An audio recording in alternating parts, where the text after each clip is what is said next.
Hello, readers of Every Word, and welcome to Every Word 365. I'm your host, Christina Munoz-Madsen, and today we're reading Esther 3 through 4.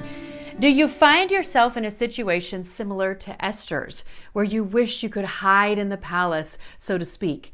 Then get ready. God has put you where you are for a purpose. That is, of course, from today's My Daily Walk. Does that make you want to scream, "What is my purpose?"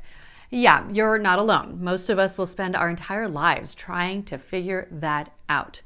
Oh, but what joy awaits when you do. So how do we do that?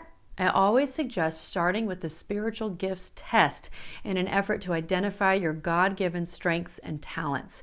In case you haven't done that yet, I'm including a few links. The first one I think is the best one. You do have to register, but it is free. There are other ones out there that are shorter that may not be as comprehensive, but anything that can really guide you along that way to figure out what your gifting is, that is God-given gifting, to start there. Then pray. Ask God to show you what He wants you to do.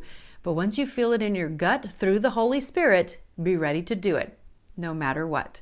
That is what this Bible study has been a product of, is really listening, learning my spiritual gifts, and then listening to God and having Him guide me through the Holy Spirit.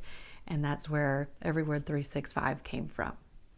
More on Esther from Got Questions. Esther took her life in her hands and decided to intercede with the king on behalf of her beloved people, Israel, no matter the consequences to herself. Anyone approaching the king without being summoned was immediately put to death. She enlists Mordecai to gather the Israelites together and fast for 3 days, and by implication pray for her.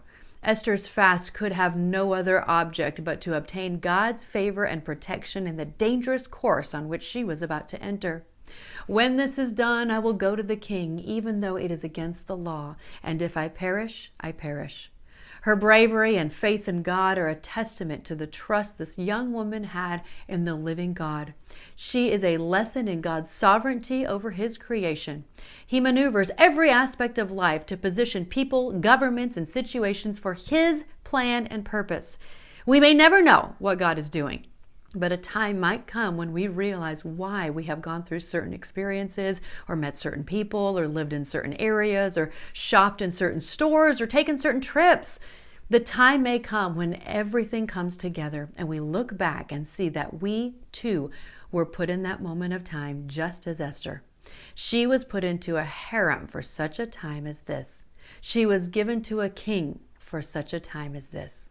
She was strengthened and prepared to intercede for her people for such a time as this. Esther is truly a reminder of God's promise, as written in Romans 8:28. And we know that God causes all things to work together for good to those who love God, to those who are called according to His purpose. I share all that because I think it is so good, and I hope you think about where you are and why you are there.